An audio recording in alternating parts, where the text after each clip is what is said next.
de pauvres quadruplés demandaient de l'argent en cette langue à l'aéroport. Le milliardaire, curieux, demande « Pourquoi tout cela ?» L'une d'elles lui montre une photo et lui, les larmes aux yeux, fait l'impensable. Avant de commencer l'histoire, n'oubliez pas de laisser un like et de vous abonner à la chaîne pour voir plus d'histoires comme celle-ci. Ethan Wallace tirait sa valise à roulettes dans les couloirs de l'aéroport international JFK, essayant d'ignorer la lassitude qui pesait sur ses épaules. 3 jours à Miami pour conclure un accord de 50 millions de dollars. Sa société de conseil financier avait dépassé ses attentes les plus ambitieuses. À 32 ans, il était considéré comme l'un des jeunes milliardaires les plus prometteurs du pays. Mais le succès financier ne comblait pas le vide qu'il portait en lui depuis 8 ans. Le terminal était bondé, comme toujours. Des cadres pressés parlaient au téléphone, des familles se disaient au revoir, des touristes consultaient des plans. Ethan se dirigea vers la sortie, impatient de rejoindre son appartement de Manhattan pour tenter d'oublier une autre journée de chiffres et de négociations. C'est alors qu'il entendit quelque chose d'inhabituel. « Excusez-moi, monsieur, pourriez-vous nous aider ?» La voix était menue, polie. Ethan se retourna et faillit trébucher. 4 filles identiques se tenaient devant lui, toutes âgées d'environ 6 ans. Cheveux bruns, grands yeux sombres, vêtements simples mais propres. Elles tenaient de petites pancartes faites à la main. « Monsieur, s'il vous plaît » dit une deuxième fille en essayant le français. « Sonore » continua une troisième en espagnol. « Signor » compléta la quatrième en italien. Ethan cligna des yeux, impressionné. Les filles enchaînèrent avec l'allemand, le mandarin et l'arabe, avant de revenir à l'anglais. « S'il vous plaît, monsieur, nous avons vraiment besoin d'aide. » En 15 ans de vie à New York, Ethan avait vu toutes sortes de situations, mais 4 filles identiques de 6 ans demandant de l'aide en cette langue, c'était une première. « Vous parlez toutes ces langues ?» demanda-t-il, sincèrement impressionné. « C'est notre mère qui nous a appris » répondit la première, qui semblait être la meneuse du groupe. Elle dit que si on sait parler aux gens, on peut toucher leur cœur. « Et vous êtes seul ici ?» « Oui, monsieur. Nous sommes venus demander de l'aide pour notre maman. » Ethan regarda autour de lui, cherchant un adulte responsable. Il n'y avait personne. Ses 4 enfants étaient véritablement seuls dans l'un des aéroports les plus fréquentés du monde. « Où sont vos parents ?»« Il n'y a que notre maman, » expliqua la deuxième. « Elle est très malade à la maison. »« Et comment êtes-vous arrivé jusqu'ici ?»« En bus et en métro, » répondit la troisième d'un ton neutre. « Nous connaissons le chemin. » Ethan s'agenouilla pour se mettre à leur niveau, le cœur serré. Des enfants de 6 ans naviguant seuls dans les transports en commun de New York, c'était beaucoup trop dangereux. « Comment vous appelez-vous »« Je suis Emma, » dit la meneuse. « Voici mes sœurs, Sophie, Grace et Lily. Nous sommes des quadruplés. Et pourquoi pensez-vous que je peux vous aider ?» Emma le scruta avec des yeux trop sérieux pour son âge. « Vous vous êtes arrêté pour nous écouter, et vous avez un visage gentil. Notre maman dit toujours que les gens avec des visages gentils ont aussi un cœur gentil. En plus, ajouta Sophie, vos vêtements sont chers. Nous avons appris à les reconnaître. » Ethan baissa les yeux sur son propre costume Armani à 3000 $. Pour ses filles, il devait ressembler exactement à ce qu'il était, quelqu'un avec assez d'argent pour aider. « Alors, qu'est-il arrivé à votre mère ?»« Elle a perdu son travail il y a 2 mois, » expliqua Grace. Depuis, elle cumule 3 emplois différents, mais elle n'arrive toujours pas à payer toutes les factures. Et maintenant, elle est malade, continua Lily. Elle a une forte fièvre et ne peut même plus sortir du lit. Mais elle ne veut pas aller chez le médecin, car elle dit que nous n'avons pas d'argent. C'est pour ça que nous sommes venus ici, dit Emma. Maman nous a toujours appris les langues. Elle disait qu'un jour, ce serait utile. Alors on s'est dit que si on pouvait parler à plus de gens, peut-être que quelqu'un nous aiderait. Ethan sentit une boule se former dans sa gorge. L'intelligence et la détermination de ses filles étaient impressionnantes, en même temps déchirantes. Aucun enfant ne devrait avoir à être aussi intelligent, aussi indépendant. « Avez-vous récolté quelque chose aujourd'hui ?» Les filles échangèrent des regards embarrassés. « Quelques personnes nous ont donné de l'argent, » admit Sophie, « mais pas beaucoup. La plupart des gens passent sans s'arrêter. » Ou alors ils se fâchent, ajouta Grace. Un homme a crié que nous étions des menteuses. « Mais ce n'est pas vrai, » dit rapidement Lily. « On ne ment jamais. »« Je vous crois, » dit Ethan, et il réalisa que c'était vrai. Il y avait une sincérité chez ces filles qu'il était impossible de simuler. « Avez-vous une photo de votre mère ?» demanda-t-il, sans savoir pourquoi cette question lui était venue à l'esprit. Emma hocha la tête et sortit de la poche de sa veste un vieux téléphone à l'écran fissuré. Elle le manipula quelques secondes avec des doigts petits mais habiles, puis lui tendit l'appareil. « Tenez, elle a été prise pour notre anniversaire, le mois dernier. » Ethan prit le téléphone et regarda l'écran. Son monde s'effondra. Là, souriant avec fatigue mais un bonheur sincère, avec 4 filles identiques dans ses bras, se trouvait Claire Morgan. Plus âgée, avec des rides de soucis autour des yeux qui n'existaient pas auparavant, mais c'était indubitablement Claire. Claire, qui avait été l'amour de sa vie. Claire, qui avait disparu un matin, 8 ans plus tôt, en ne laissant qu'un mot disant que c'était pour le mieux. Claire, qu'il avait désespérément cherché pendant des mois avant de finalement abandonner. Claire, qui avait apparemment changé de nom et élevait maintenant 4 filles, seule. « Monsieur ?» La voix d'Emma semblait venir de très loin. « Est-ce que ça va ?» Ethan réalisa que ses mains tremblaient. Il rendit le téléphone et essaya de contrôler sa voix. « Quel est le nom complet de votre mère ?» « Claire Morgan » répondit Sophie. « Pourquoi ? Vous la connaissez ?» Ethan ferma les yeux une seconde. Claire Sullivan était devenue Claire Morgan. Elle avait changé d'identité, commencé une nouvelle vie loin de lui. « Je l'ai connue, » murmura-t-il, « il y a très longtemps. »« Alors, vous allez nous aider ?» Emma fit un pas en avant, les yeux brillants d'espoir. Ethan regarda les 4 filles. Maintenant qu'il savait qui était leur mère, il pouvait voir clair en chacune d'elles. La forme de leurs yeux, la détermination dans leur menton, même la façon dont Emma penchait la tête lorsqu'elle se concentrait. Claire avait des filles. Des quadruplés. Et d'après ce qu'elle lui avait dit, elle les élevait seule, cumulant 3 emplois, malade et sans argent pour des soins médicaux. La femme qu'il avait aimée plus que sa propre vie souffrait, et ses filles, qui avaient l'âge qu'ils avaient rêvé que leurs propres enfants auraient un jour, mendiaient dans un aéroport. « Où habitez-vous » demanda-t-il, sa voix sortant plus rauque qu'il ne l'aurait voulu. « Dans le Queens » répondit Grace. « Un petit appartement, mais il est à nous. »« Venez » dit Ethan en ramassant sa valise. « Allons voir votre mère. »« Vraiment ?» Les yeux d'Emma s'agrandirent. « Vous allez vraiment nous aider ?» Ethan la regarda, les regarda toutes, et sentit quelque chose qu'il n'avait pas ressenti depuis 8 ans. Un but. Une raison d'utiliser tout cet argent qu'il avait accumulé. « Je vais faire plus qu'aider, » dit-il, se surprenant lui-même par sa propre détermination. « Je vais prendre soin de vous. » Le trajet jusqu'au Queens fut une véritable montagne russe émotionnelle. Ethan avait appelé son chauffeur privé et les filles étaient émerveillées par la voiture luxueuse. « Waouh, c'est comme dans les films », murmura Lily en touchant le siège en cuir avec respect. « Vous êtes très riche ?» demanda Grace avec la franchise propre aux enfants. « Oui », répondit simplement Ethan. « Très riche. Et vous allez vraiment aider notre maman ?» voulut savoir Sophie. « Je vais aider votre maman et vous. Je vous le promets. » Emma l'étudiait dans le rétroviseur. « Pourquoi vous pleurez ?» Ethan porta une main à son visage, surpris. Il pleurait. Des larmes silencieuses qu'il avait retenues pendant 8 ans trouvaient enfin leur chemin. « Parfois, les adultes pleurent quand ils sont heureux, » dit-il, en essayant d'expliquer l'inexplicable.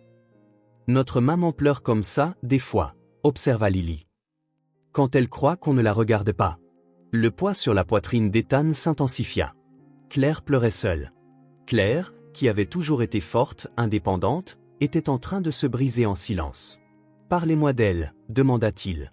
« Comment est-elle, maintenant ?»« C'est la meilleure maman du monde, » dit Emma immédiatement. « Elle travaille tellement dur pour s'occuper de nous. Et elle est très intelligente, » ajouta Sophie. « Elle connaît plein de langues et nous apprend tout. Et elle fait les meilleures crêpes quand elle a les ingrédients, » dit Grace en se léchant les lèvres. « Mais parfois, elle est très triste, » admit Lily.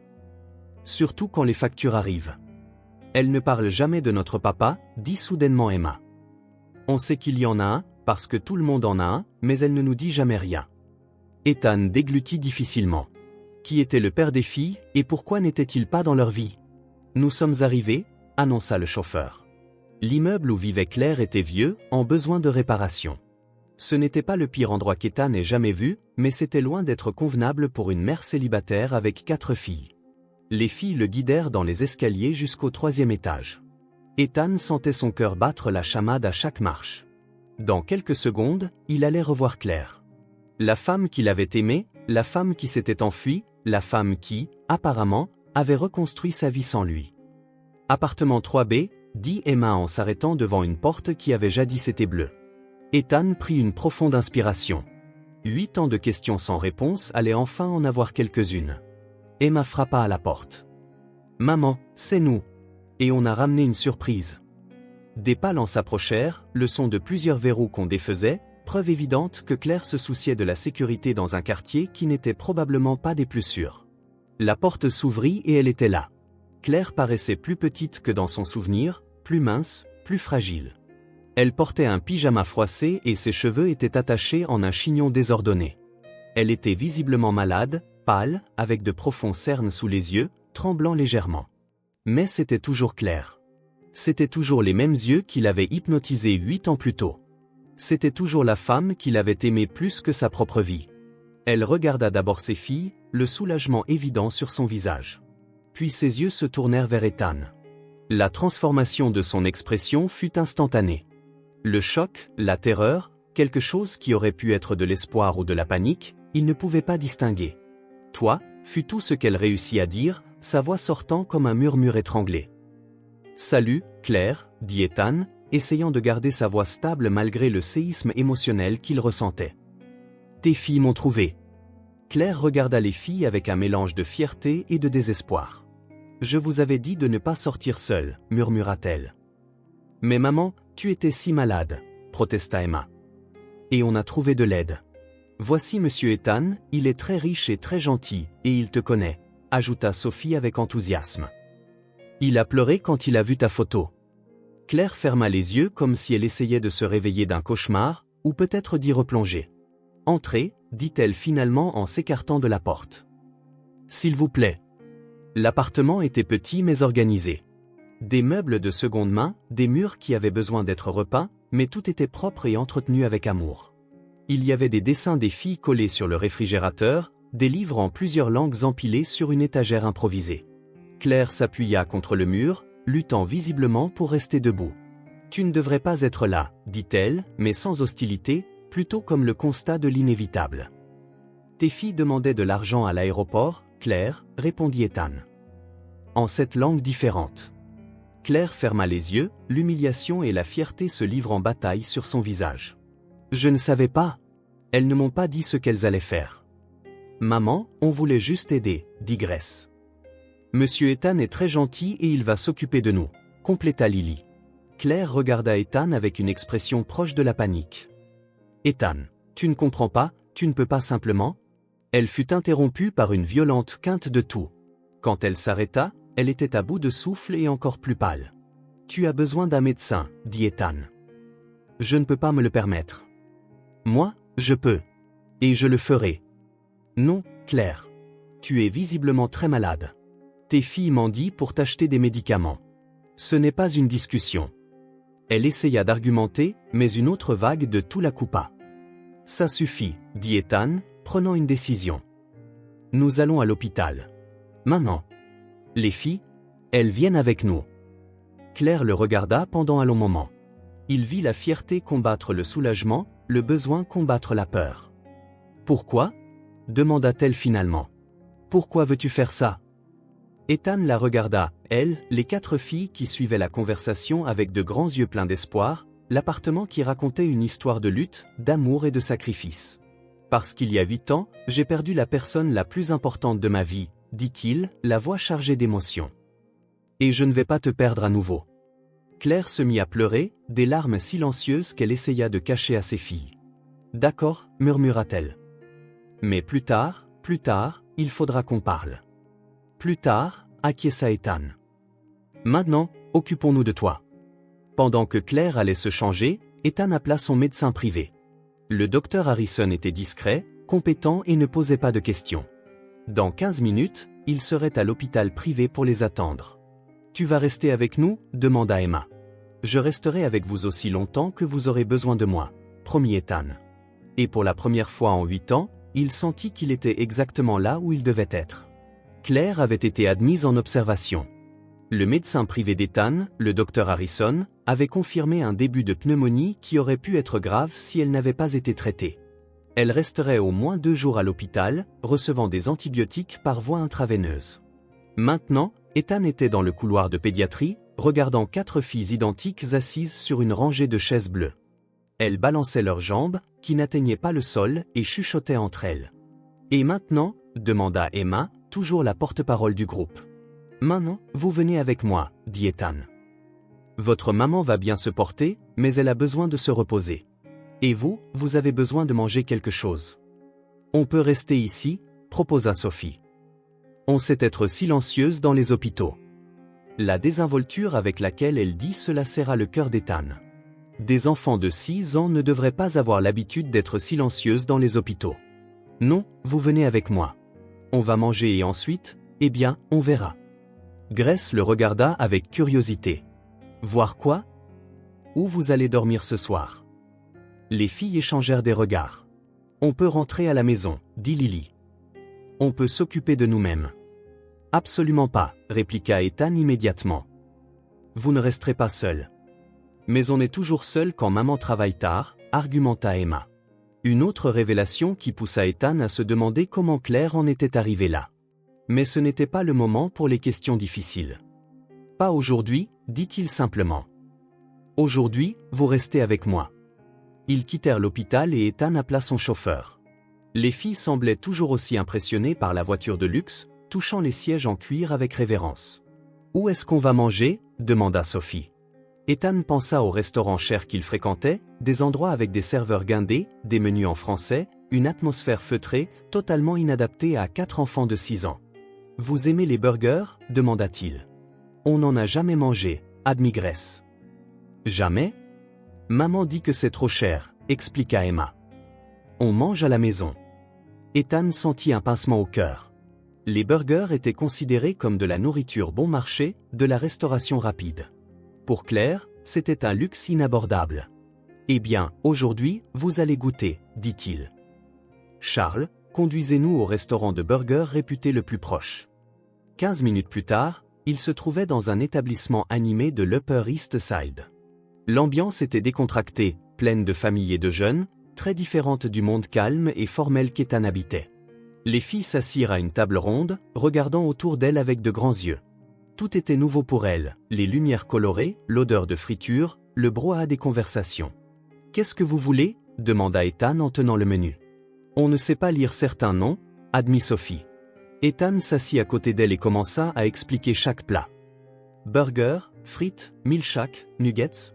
Les filles écoutaient attentivement, comme si elles assistaient à un cours important. « Je peux avoir des frites ?» demanda timidement Lily. « Vous pouvez commander tout ce que vous voulez. »« Tout !» Les yeux d'Emma s'agrandirent. « Tout !» Quand la commande arriva, 4 petits burgers, une montagne de frites, 4 milkshakes et des nuggets à partager, les filles restèrent silencieuses un instant. « C'est beaucoup de nourriture, » murmura Grace. « C'est pour vous, » dit Ethan. « Mangez autant que vous voulez. » Mais elles ne mangèrent pas autant qu'elles le voulaient. Elles mangèrent avec précaution, de petites bouchées, savourant chaque morceau comme si c'était le dernier.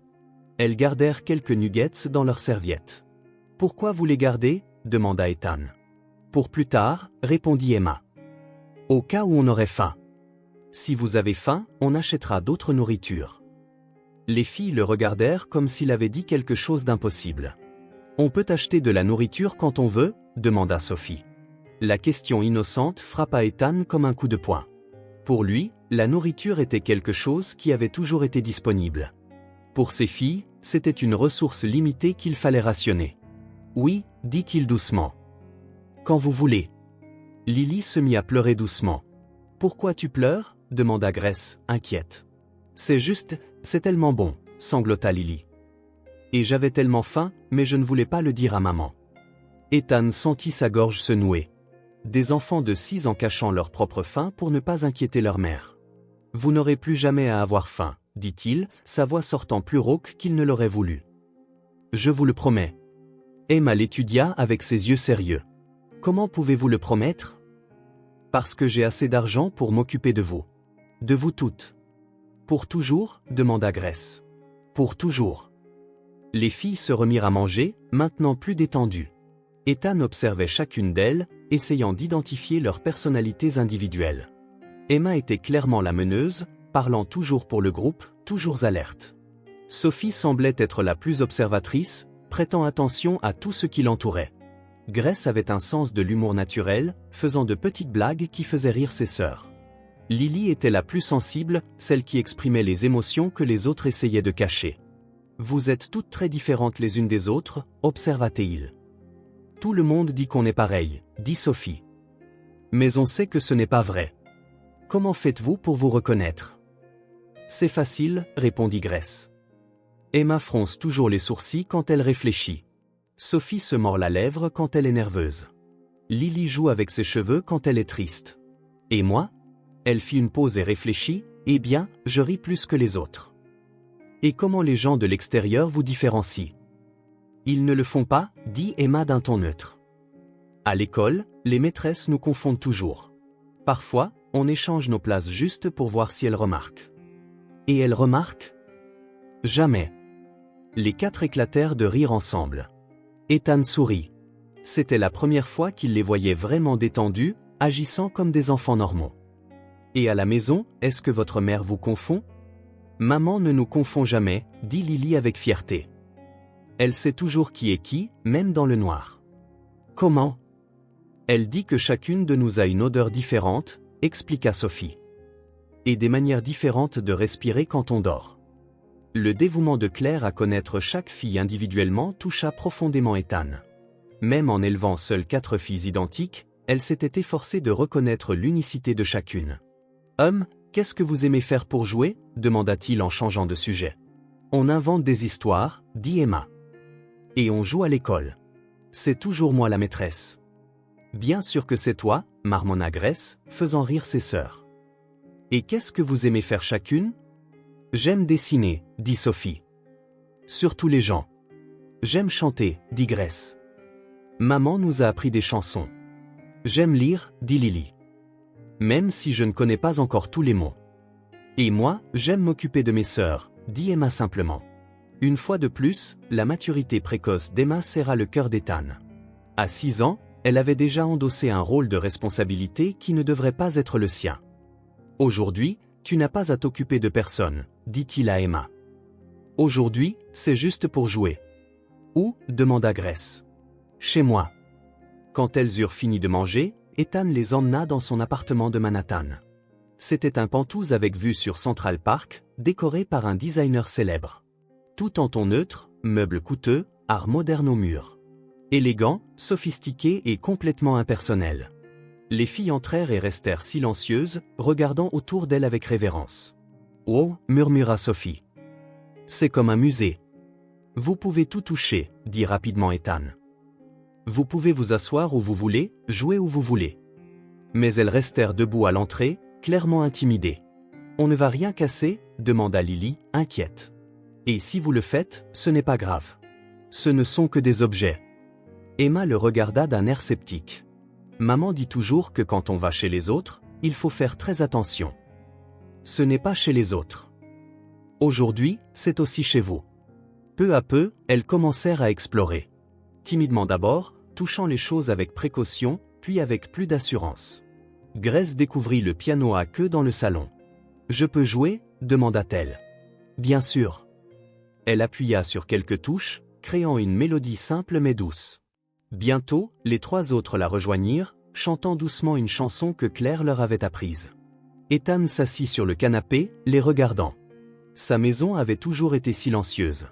Il rentrait du travail, dînait seul, regardait la télévision seul, dormait seul. Le silence était son compagnon constant. Maintenant, il y avait de la musique, il y avait des rires, il y avait de la vie. Sophie trouva du papier et un crayon sur le bureau d'Ethan et se mit à dessiner. Bientôt, elle réalisait des portraits de ses sœurs, étonnamment détaillés pour une enfant de 6 ans. Lily découvrit la bibliothèque et s'assit par terre, feuilletant des livres qu'elle ne pouvait pas encore lire entièrement mais dont les images la fascinaient. Emma, toujours observatrice, s'approcha d'Ethan. « Vous vivez seul ici » demanda-t-elle. « Oui. »« Vous ne vous sentez pas seul ?» La question simple frappa Ethan en pleine poitrine. Oui, il se sentait seul. Terriblement seul. Mais il s'était habitué à la solitude, avait appris à vivre avec. Parfois, Rami. Nous, on ne se sent jamais seul, dit Emma. Parce qu'on est 4. Même quand on est triste, il y a toujours quelqu'un pour nous tenir compagnie. Vous avez de la chance. On l'est. Maman dit toujours que Dieu nous a donné les unes aux autres pour qu'on ne soit jamais seul. Ethan regarda les 4 filles éparpillées dans son salon. Grace était toujours au piano, essayant maintenant de jouer quelque chose de plus élaboré. Sophie s'était déplacée vers la grande fenêtre et dessinait la vue de la ville. Lily avait trouvé un livre de photographie de lieux exotiques et le feuilletait avec soin. Et pour la première fois en 8 ans, Ethan ne se sentait pas seul. Monsieur Ethan, Grace arrêta de jouer du piano. Je peux vous demander quelque chose? Bien sûr. Pourquoi avez-vous pleuré en voyant la photo de notre maman? Les 3 autres arrêtèrent ce qu'elle faisait et le regardèrent, clairement curieuses de la même chose.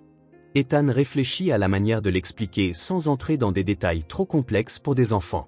Votre maman et moi, nous nous connaissions il y a très longtemps, dit-il avec précaution. Nous étions des amis spéciaux. Mais nous nous sommes perdus de vue. Comment on se perd de vue? Demanda Sophie.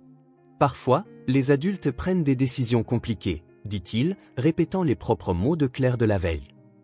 Notre maman dit toujours ça, observa Lily. Que les adultes compliquent tout. Votre maman a toujours été intelligente. Vous l'aimiez bien? Demanda Emma directement. Beaucoup. Et maintenant?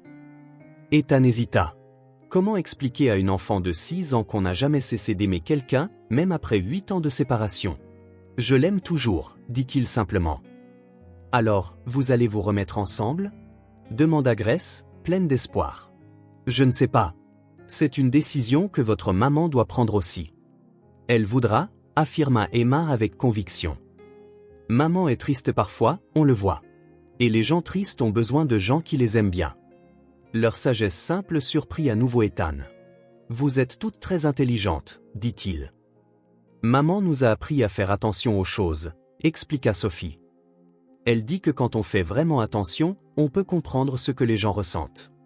Et d'après vous, qu'est-ce que je ressens en ce moment? Les 4 se regardèrent, comme si elles communiquaient en silence. Heureux, dit finalement Grace. Mais aussi un peu effrayé. Pourquoi?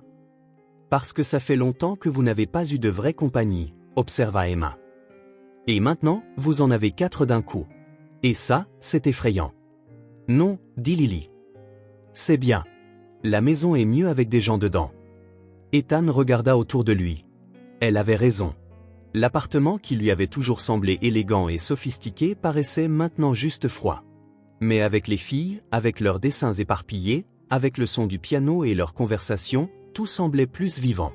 Tu as raison, dit-il. C'est beaucoup mieux. Ils passèrent le reste de l'après-midi à explorer la maison. Ils découvrirent le balcon avec vue sur le parc, la chambre d'amis qui n'avait jamais été utilisée, la cuisine de chef où Ethan cuisinait rarement. Vous avez beaucoup de nourriture ici, observa Sophie en regardant le garde-manger plein.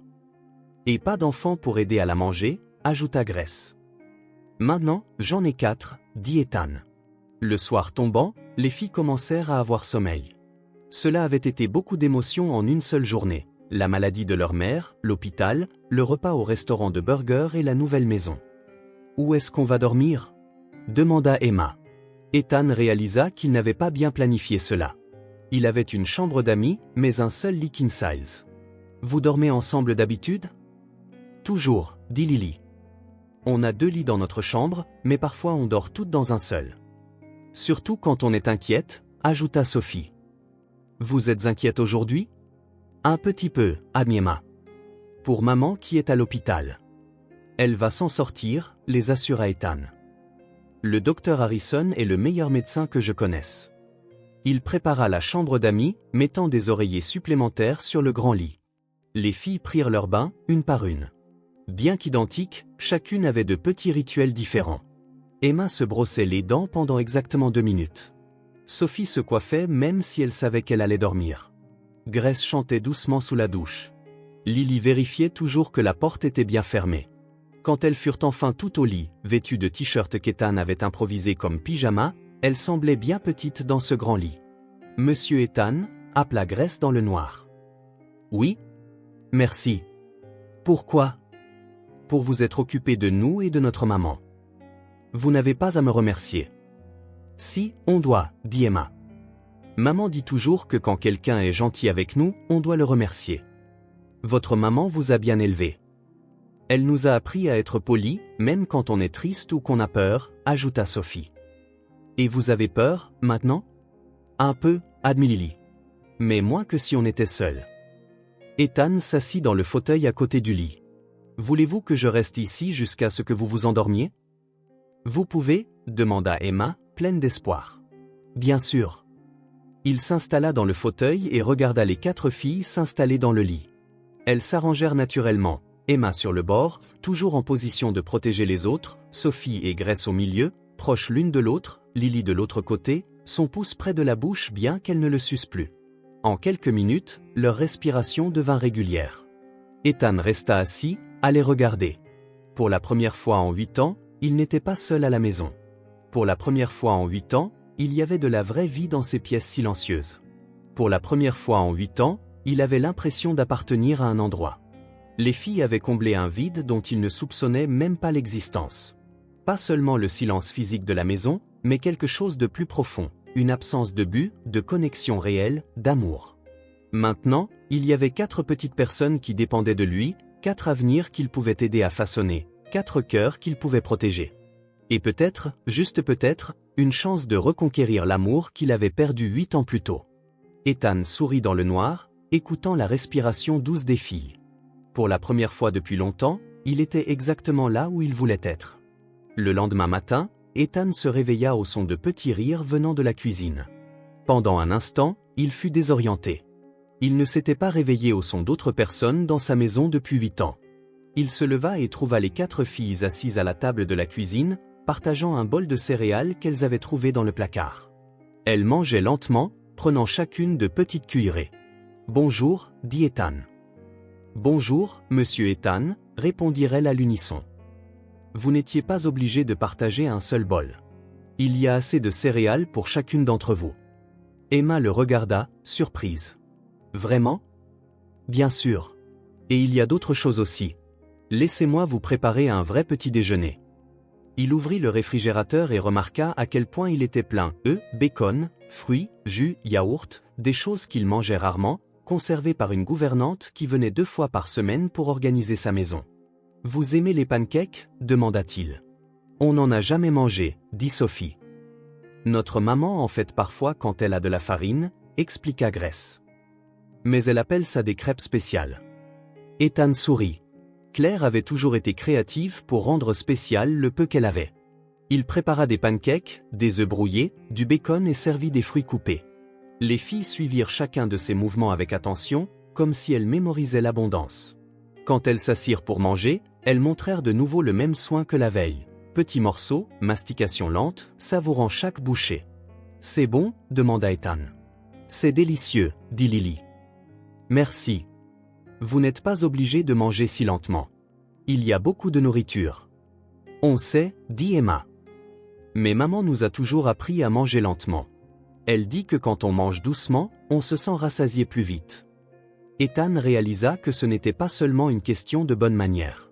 C'était une stratégie de survie que Claire leur avait enseignée, manger lentement pour se sentir rassasié avec moins de nourriture. « Eh bien, » dit-il en essayant de garder un ton désinvolte, « aujourd'hui, vous pouvez manger autant que vous voulez. »« Vraiment » demanda Grace.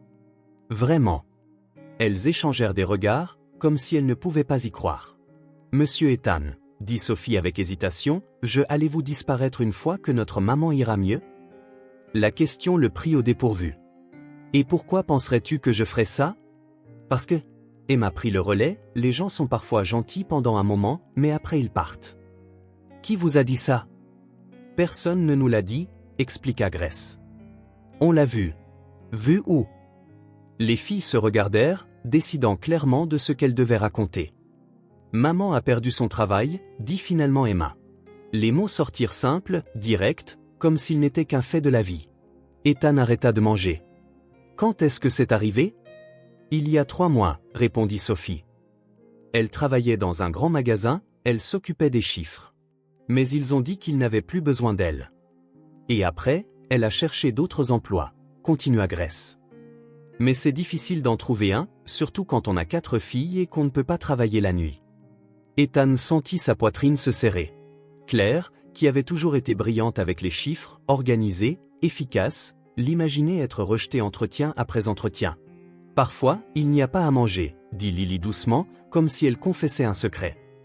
Lily. La gronda doucement Emma. Mais c'est vrai, continua Lily. Parfois, maman dit qu'elle n'a pas faim, mais on sait qu'elle a faim. Elle veut juste qu'on mange d'abord. Ethan posa sa fourchette dans l'assiette, incapable de continuer à manger. Elle fait ça souvent? Quand il n'y a pas beaucoup de nourriture, confirma Sophie. Elle dit qu'elle a déjà mangé, mais on entend son ventre gargouiller la nuit. Et vous ne lui avez jamais dit que vous saviez? On a essayé, dit Grace. Mais elle devient triste quand elle s'en rend compte. Alors on fait semblant de ne pas voir. Leur maturité était à la fois impressionnante et déchirante. Des enfants de 6 ans protégeant les sentiments de leur mère, faisant semblant de ne pas remarquer sa faim pour ne pas la blesser. Et pour la maison où vous habitez? Demanda doucement Ethan. Si on ne paie pas le loyer, on doit partir, dit Emma d'un ton neutre. L'homme qui gère l'immeuble est déjà venu parler plusieurs fois à maman. Est-ce qu'il est méchant? Demanda Ethan. Non, répondit Sophie. Il a des enfants aussi. Mais il a dit qu'il ne pouvait pas attendre éternellement. Maman pleure après son départ, ajouta Lily. Elle croit qu'on ne voit pas, mais on voit. Ethan ferma les yeux un instant, essayant d'absorber tout cela. Claire, fière et indépendante, en était arrivée au point où elle ne pouvait plus nourrir correctement ses filles. Elle était sur le point de perdre leur maison. Et pourtant, elle avait appris aux filles à être polies, gentilles, pleines d'espoir. Et quand votre maman est-elle tombée malade? Demanda Ethan avec précaution. On ne savait pas quoi faire, admit Emma, sa voix devenant petite pour la première fois. Elle avait une forte fièvre, expliqua Sophie. Et elle toussait beaucoup. On a essayé de s'occuper d'elle, mais elle n'a fait qu'empirer. On lui a donné de l'eau, dit Grace. Et on a essayé de lui faire à manger, mais on ne savait pas ce qui était bon pour une personne malade. Et elle s'est évanouie, murmura Lily. Dans la salle de bain. On a eu si peur. Quand elle s'est réveillée, elle était encore très faible, continua Emma. Et on a compris que peut-être elle allait mourir si on ne trouvait pas d'aide. C'est pour ça que vous êtes allés à l'aéroport? Demanda Ethan. On voulait t'aider, expliqua Emma. Maman dit toujours que quand on a un problème, il faut penser à une solution. Alors on s'est dit que beaucoup de gens riches passent par l'aéroport. Des gens qui ont de l'argent pour voyager en avion, ajouta Sophie. Et qui viennent de différents endroits. On a pensé que peut-être certains voudraient aider une famille, continua Grace. Et on savait parler à différentes personnes, dit Lily. Maman nous a appris beaucoup de langues. Vous êtes très courageuse, dit Ethan. On n'est pas courageuse, corrigea Sophie. On avait juste peur. De quoi? De ce qui nous arriverait, admit Lily. Si maman tombait très malade et ne pouvait plus s'occuper de nous. Ou si on devait aller dans des maisons différentes, ajouta Grace d'une petite voix. Des maisons différentes?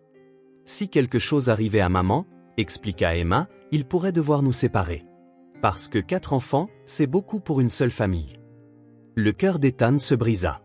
Elles avaient envisagé la possibilité d'être séparées. 4 filles qui n'avaient jamais passé un jour l'une sans l'autre, s'imaginant être divisées entre des étrangers. Vous vous inquiétez beaucoup pour votre maman, observa Ethan. Bien sûr, dit Emma. Elle s'occupe de nous tout le temps. On veut s'occuper d'elle aussi. Et comment vous vous occupez d'elle? On essaie de ne pas causer de problèmes, expliqua Sophie. Et de ne pas demander des choses qu'on sait qu'elle ne peut pas acheter. Et on essaie de ne pas tomber malade, ajouta Grace. Parce que les médecins coûtent cher. Et si on la voit très triste, on lui fait des dessins, dit Lily. Ou on chante les chansons qu'elle nous a apprises. Mais quand elle est tombée malade, continua Emma, on ne savait pas comment l'aider. On ne l'avait jamais vue aussi faible. On avait peur qu'elle s'en aille pour toujours, murmura Lily. Comme papa, ajouta doucement Grace. Ethan les regarda, surpris. Vous vous souvenez de votre père? On n'a jamais eu de père, corrigea rapidement Emma. On sait juste qu'il est parti avant notre naissance. Maman ne parle jamais de lui, expliqua Sophie. Mais parfois, elle devient triste quand elle voit d'autres familles avec des pères. C'est pour ça qu'on ne voulait pas qu'elle parte aussi, dit Grace. Parce qu'alors, on serait vraiment seul. Ethan sentit une émotion intense monter dans sa poitrine. Ces filles avaient grandi sans père, regardant leur mère lutter seule.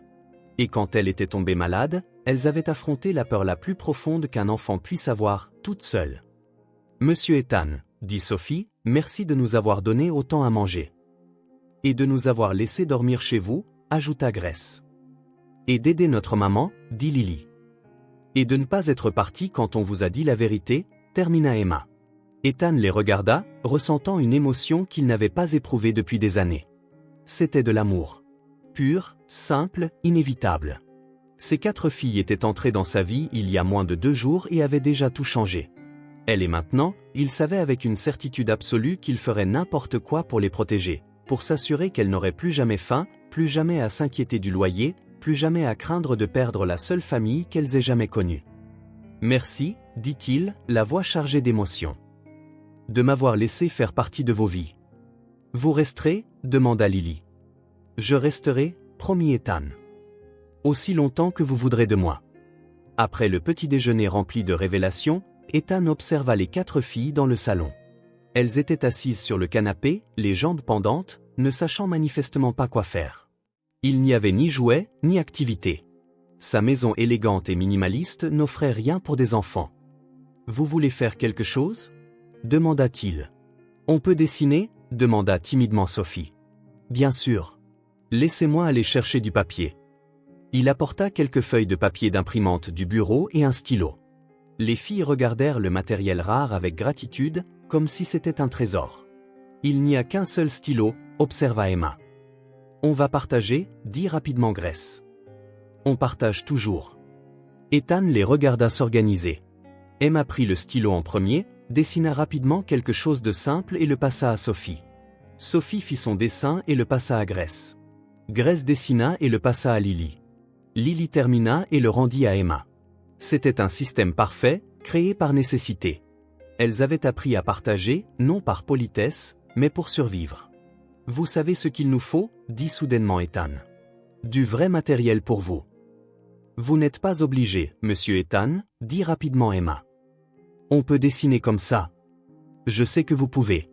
Mais vous méritez d'avoir vos propres affaires. » Les filles échangèrent des regards. « Nos propres affaires ?» répéta Lily. « Vos propres feutres, crayons de couleur, cahiers. Et des jouets. » « Des jouets ?» Les yeux de Grace s'écarquillèrent. « Vous n'avez pas de jouets ?» « On en avait, » expliqua Sophie. « Mais maman a dû les vendre quand elle n'avait plus d'argent. Et d'autres se sont cassés, » ajouta Emma. « Et il n'y avait pas moyen de les réparer. » Ethan sentit sa poitrine se serrer à nouveau. Claire avait vendu les jouets de ses filles. L'image de lui essayant d'imaginer cette scène était trop douloureuse. « Eh bien, » dit-il en se levant, « ça change aujourd'hui. On va faire les magasins. »« Les magasins ?» Emma parut surprise. « Pour des jouets et des fournitures scolaires. Pour vous. »« Mais ça doit coûter très cher, » protesta Sophie. « Ne vous inquiétez pas pour l'argent. »« Maman nous dit toujours de nous inquiéter pour l'argent, » dit Grace. « Parce qu'il n'est pas illimité. »« Pour vous, » dit fermement Ethan, « aujourd'hui, il l'est. » 1 heure plus tard, il se trouvait dans un grand magasin de jouets du centre de Manhattan. Les filles marchaient dans les allées avec de grands yeux, comme si elles étaient entrées dans un monde fantastique. « Vous pouvez choisir tout ce que vous voulez, » dit Ethan. « Tout ?» murmura Lily. « Tout. » Mais elles ne coururent pas dans les allées comme le feraient la plupart des enfants. Elles marchaient lentement, touchant les choses avec précaution, chuchotant entre elles. « Je peux avoir cette poupée ?» demanda Grace en montrant une simple poupée de chiffon. « Oui. Tu peux en avoir autant que tu veux. »« Combien ?»« Autant que tu veux. » Grace prit la poupée et la serra contre sa poitrine, comme si elle ne pouvait pas croire qu'elle était réelle. Sophie trouva un ensemble de crayons de couleurs avec 50 couleurs différentes. « C'est tellement de couleurs, » dit-elle, émerveillée. « On n'a jamais vu autant de couleurs ensemble. »« Prends-le, » l'encouragea Ethan. Emma découvrit des cahiers avec des couvertures brillantes et des pages lisses. « Je peux écrire dedans ?» demanda-t-elle. « Ils sont à toi. Tu peux faire ce que tu veux. » « Même si je fais une erreur ?»« Même si tu fais une erreur. » Lily trouva des feutres de couleur avec différentes pointes, certaines épaisses, d'autres fines, certaines qui brillaient dans le noir. « Regardez, » murmura-t-elle à ses sœurs. « Cela brille quand on éteint la lumière. » Les quatre se rassemblèrent autour des feutres, s'émerveillant de la nouveauté. On prend cela aussi, dit Ethan. En 1 heure, elles avaient choisi 4 poupées identiques, sur l'insistance des filles qui voulaient tout pareil, des ensembles de crayons de couleur, des feutres, des cahiers, des livres de coloriage, des puzzles, des jeux simples et quelques jouets éducatifs. À la caisse, les filles étaient silencieuses, tenant toujours leurs poupées. « Tout va bien ?» demanda Ethan. « C'est beaucoup, dit doucement Emma. « Beaucoup de quoi ?»« Beaucoup de cadeaux. On n'a jamais eu autant de choses d'un coup. »« Vous n'avez jamais de cadeaux ?»« Si, pour notre anniversaire, maman nous offre toujours quelque chose, » expliqua Sophie. « Mais c'est toujours une seule chose, et c'est petit. »« Et à Noël ?» demanda Ethan. Les filles se regardèrent. « À Noël, c'est aussi une seule chose, » dit Grace. « Et parfois, maman la fabrique au lieu de l'acheter. Elle nous a fabriqué des poupées en tissu une fois, se souvint Lily. Avec des morceaux de vieux vêtements. Elles étaient très belles. Et où sont ces poupées ? On les a vendues, admit Emma. Quand on a eu besoin d'argent pour la nourriture. Le silence qui suivit fut lourd. Ethan imagina Claire apprenant à ses filles à vendre les jouets qu'elle avait fabriqués avec tant d'amour. Eh bien, dit-il en essayant de garder sa voix stable, ces poupées-là, elles sont juste pour vous. Pour toujours.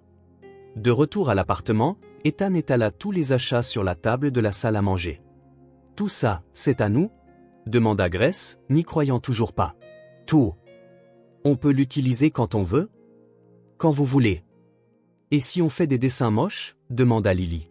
Il n'y a pas de dessin moche. Et même s'il y en avait, le papier est à vous. Les filles se regardèrent, pour la première fois depuis qu'Ethan les avait rencontrées, sourire de manière complètement libre.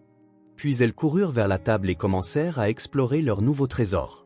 Sophie ouvrit l'ensemble de crayons de couleur et commença à les classer par nuances. Emma prit un cahier et commença à écrire son nom sur la première page, en lettres soignées. Grace habilla sa poupée et se mit à lui peigner les cheveux. Lily testa chaque feutre, faisant de petits traits de couleur sur une feuille de papier. « Monsieur Ethan, » dit Emma sans lever les yeux de son cahier, « merci. » Insista Sophie. « Il faut montrer qu'on apprécie. » « Et on apprécie beaucoup, » ajouta Grace en serrant sa poupée dans ses bras. « Beaucoup, beaucoup, » approuva Lily. Ethan s'assit dans le fauteuil et les regarda. Elles étaient complètement absorbées par leurs activités. Mais il y avait quelque chose de différent dans leur posture, de la relaxation. Pour la première fois, elles ne semblaient pas se surveiller, ne semblaient pas inquiètes de faire quelque chose de mal. « Je peux demander quelque chose ?» dit Emma après quelques minutes. « Bien sûr. Pourquoi êtes-vous si gentil avec nous ?» C'était une question simple mais profonde. Comment expliquer que de les voir avait comblé un vide dont ils ne soupçonnaient même pas l'existence ?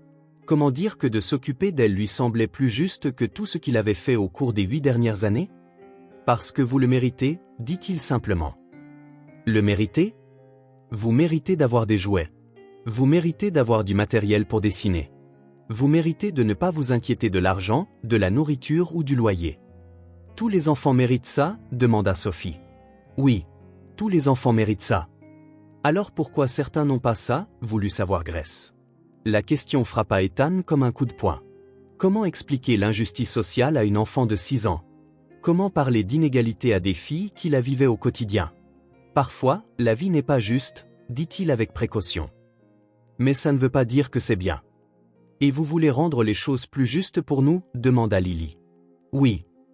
Et pour notre maman aussi ? Pour votre maman aussi. Les filles retournèrent à leurs activités, mais Ethan pouvait voir qu'elles réfléchissaient. Après quelques minutes, Emma reprit la parole. « Monsieur Ethan, vous allez travailler aujourd'hui. » « Normalement, oui. »« Mais vous pouvez travailler, » dit-elle rapidement. « On ne vous dérangera pas. Ne vous inquiétez pas pour ça. »« Mais on s'inquiète, » expliqua Sophie. « Parce qu'on ne veut pas que vous perdiez votre travail à cause de nous. » Comment vous savez ce que c'est de perdre un travail ? Notre maman a perdu le sien, dit simplement Grace. Et après, c'était très difficile d'en trouver un autre. Ethan réalisa qu'elles avaient appris les conséquences d'une manière très adulte. Elles savaient qu'un travail perdu signifiait de l'argent perdu, que de l'argent perdu signifiait des problèmes. « Je travaille de toute façon de la maison », expliqua-t-il. « Et je suis mon propre patron. »« Donc, vous ne pouvez pas vous faire virer ?» demanda Emma. « Non. Bien, soupira Lily. Alors on n'a pas à s'inquiéter. Je vais travailler de la maison, dit Ethan. Jouez, mais ne me dérangez pas, d'accord? Les filles rayonnèrent, échangeant des regards excités. D'accord, dirent-elles à l'unisson. On peut jouer pendant que vous travaillez? Demanda Grace. Vous pouvez jouer quand vous voulez. Sans avoir à être silencieuse, voulut savoir Sophie. Oui. Sans avoir à être silencieuse. Et sans s'inquiéter si on fait du bruit? Demanda Lily. Sans vous inquiéter de rien. Pour la première fois, Ethan vit quelque chose qu'il n'avait pas encore vu sur leur visage, la liberté. Pour la première fois, elles avaient un endroit pour jouer sans culpabilité, sans peur, sans souci. Ethan s'installa dans son bureau, mais laissa la porte ouverte pour pouvoir entendre les filles. Le son de leur voix, riant et parlant, créait une bande sonore qui rendait le travail plus agréable qu'il ne l'avait été depuis des années. Vers midi, il réalisa qu'il avait quelque chose d'important à faire. Les filles, appela-t-il. Elles apparurent à la porte du bureau, toutes avec les mains tachées de peinture. Est-ce que ça va si vous restez seul ici pendant quelques heures? On est toujours seul, dit Emma. On sait s'occuper de nous. Je sais. Mais aujourd'hui, je vous laisse quand même quelqu'un. Pourquoi? Parce que vous n'avez plus à vous occuper seul de vous-même. Ethan appela une agence de nounous qu'il utilisait occasionnellement pour des événements d'entreprise. En 30 minutes, Margaret, une dame irlandaise expérimentée, était à la porte. Voici Emma, Sophie, Grace et Lily, présenta Ethan. Elles sont très spéciales. Bonjour, mes chéris, dit Margaret avec un sourire chaleureux. Quelle belle poupée vous avez. Les filles se cachèrent derrière Ethan, encore timide avec les étrangers. Margaret va rester avec vous pendant quelques heures, expliqua Ethan. Vous pouvez jouer normalement, elle est juste là pour s'assurer que tout va bien. Vous revenez? Demanda Lily. Je reviens dans quelques heures. Promis.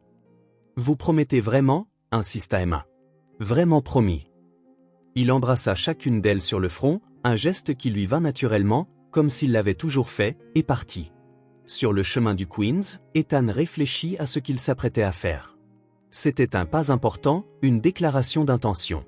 Mais c'était nécessaire. L'immeuble où vivait Claire paraissait encore plus délabré en plein jour. La peinture écaillée, les fenêtres cassées, l'entrée en piteux état. Ce n'était pas un endroit sûr pour 4 enfants. Ethan trouva le gérant de l'immeuble au rez-de-chaussée, un homme d'âge mûr à l'air fatigué. « Je peux vous aider ?» demanda l'homme. « Je suis ici pour parler de Claire Morgan, appartement 3B. » L'expression du gérant changea. « Écoutez, je sais qu'elle traverse une période difficile, mais... » Combien doit-elle? L'interrompit Ethan. Comment ça? De loyer en retard. Combien doit-elle? Le gérant hésita. Vous êtes de sa famille? Je suis un ami. Et je veux régler la dette. C'est 4 mois de loyer en retard, dit le gérant. 3200 $. Ethan sortit son chéquier. Et le loyer pour les 6 prochains mois. Vous voulez payer 6 mois d'avance? Oui. En remplissant le chèque, Ethan dit, elle ne doit plus rien. Et elles n'entendront plus jamais de menaces. Le gérant regarda le chèque, surpris par le montant. C'est très généreux, mais ce n'est pas de la générosité, le coupa Ethan. C'est une nécessité. Ces filles ont besoin de stabilité. Et Madame Morgan sait que vous faites ça? Elle le saura. Mais pour l'instant, je veux que le souci du loyer disparaisse de leur vie. De retour dans la voiture, Ethan se sentit plus léger. C'était un petit pas, mais significatif. Claire et les filles auraient au moins 6 mois sans se soucier du logement. Mais il savait que ce n'était qu'un début. Il y avait beaucoup plus à faire. Quand il rentra chez lui, il trouva les filles dans la cuisine avec Margaret, en train de prendre leur goûter. Elles coururent vers lui dès qu'elles le virent. « Monsieur Ethan !» crièrent-elles en s'accrochant à ses jambes. « Je vous ai manqué ?» demanda-t-il en riant. « Beaucoup, dit Grace.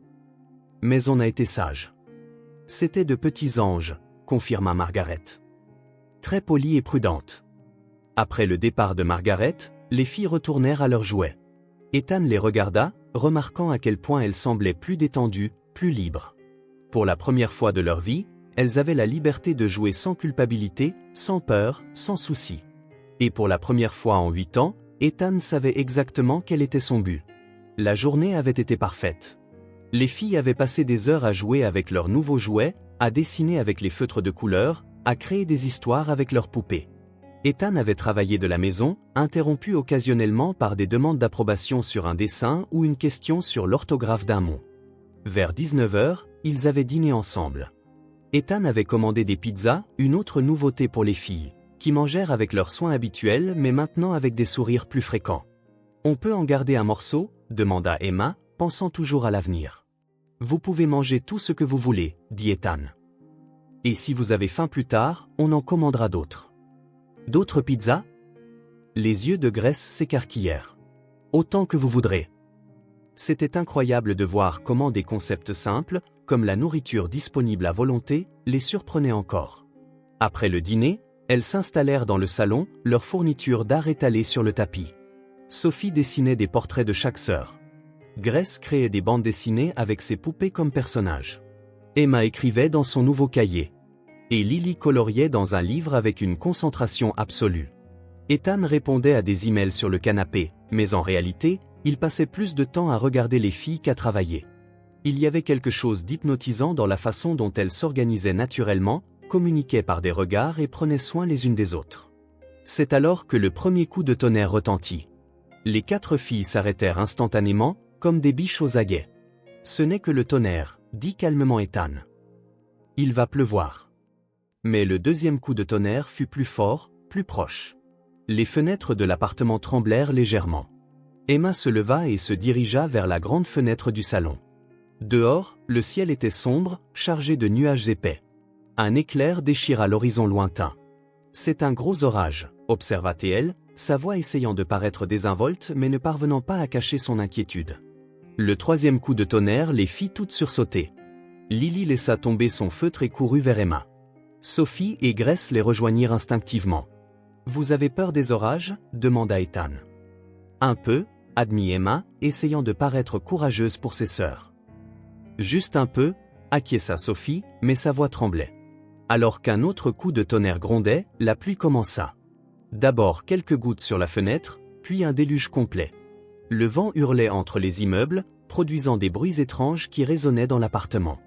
Lily se mit à pleurer doucement. « Et » dit Ethan en se levant et en s'approchant d'elle. « Ça va. On est en sécurité ici. »« Les orages, c'est dangereux, » murmura Grace. « Ils peuvent l'être, mais pas quand on est dans un endroit sûr comme ici. Notre maison fait toujours des bruits bizarres quand il y a un orage, » expliqua Emma.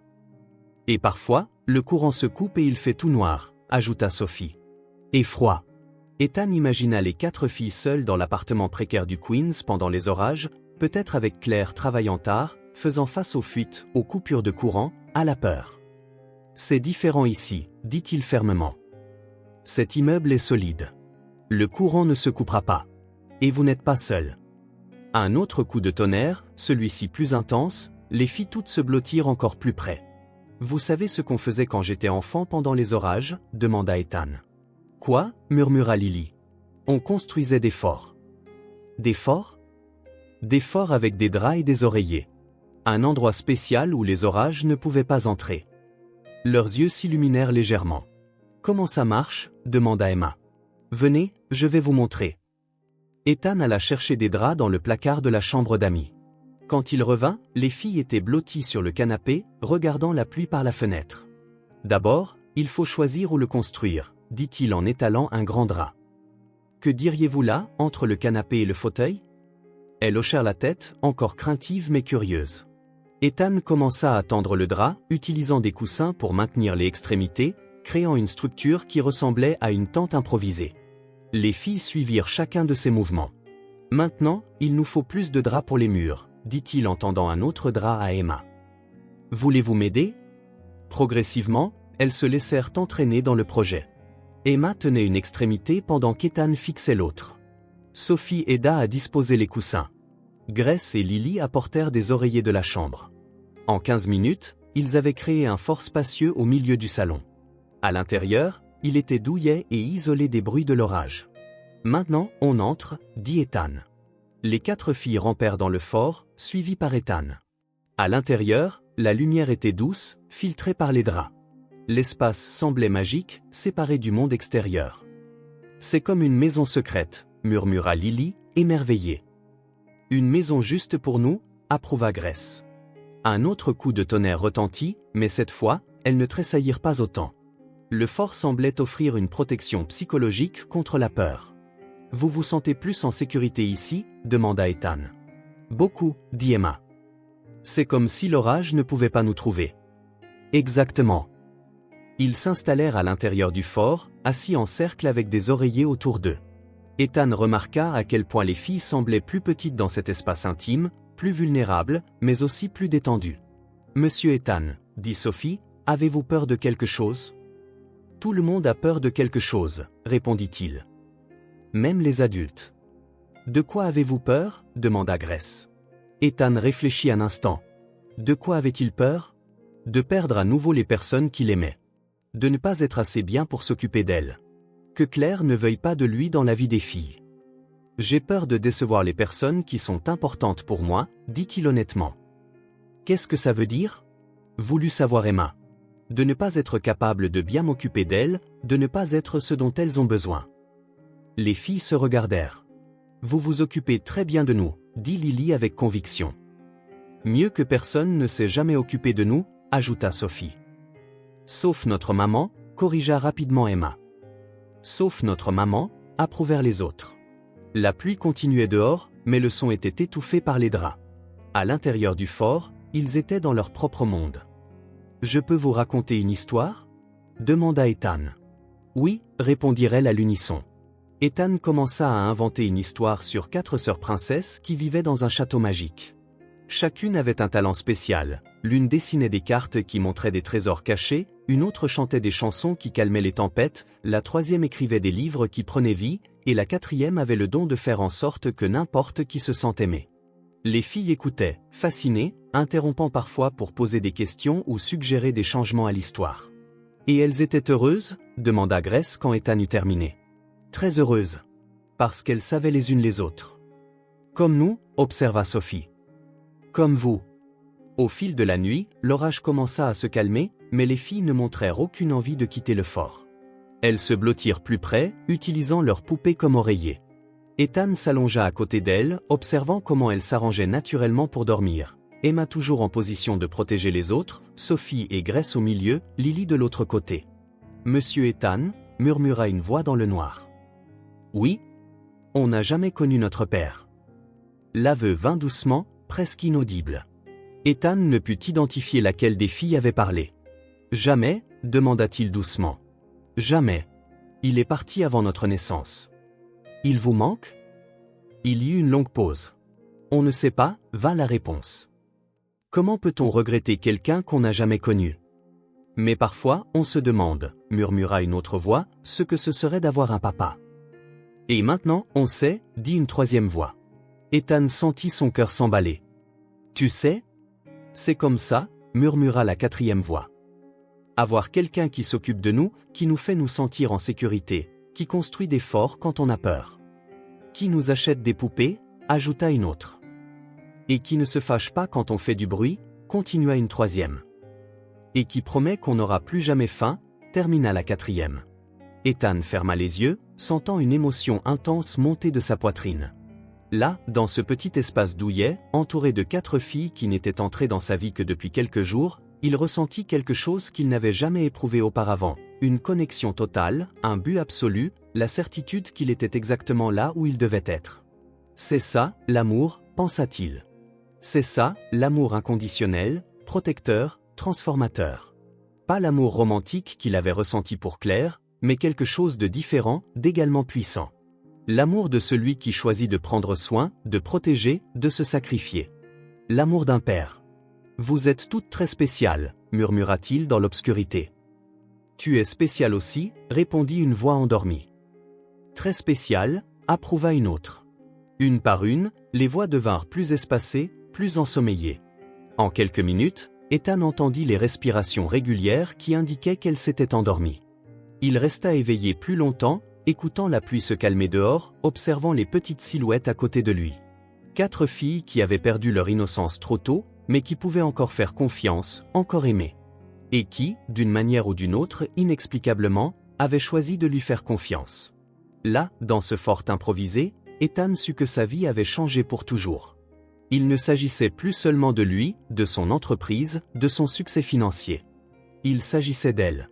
De les protéger, de leur donner l'enfance qu'elle méritait, d'être le père qu'elle n'avait jamais eu. Et pour la première fois en 8 ans, Ethan dormit avec un cœur complètement en paix. Le lendemain matin, Ethan se réveilla tôt dans le fort improvisé, entouré de 4 filles dormant profondément. L'orage était passé, ne laissant que le son doux des gouttes s'égouttant du toit de l'immeuble. Faisant attention à ne pas les réveiller, il se glissa hors du fort et prépara du café. C'était le jour de rendre visite à Claire à l'hôpital. Elle avait appelé la veille au soir, son premier appel depuis son admission, disant qu'elle se sentait beaucoup mieux. Les filles se réveillèrent une par une, toujours à l'intérieur du fort, chuchotant entre elles comme si elles partageaient un secret. « Bonjour, mes princesses », dit Ethan en jetant un coup d'œil à l'intérieur du fort. « Bonjour », répondirent-elles en souriant. « Vous avez bien dormi ?»« Mieux qu'à la maison », admit Emma.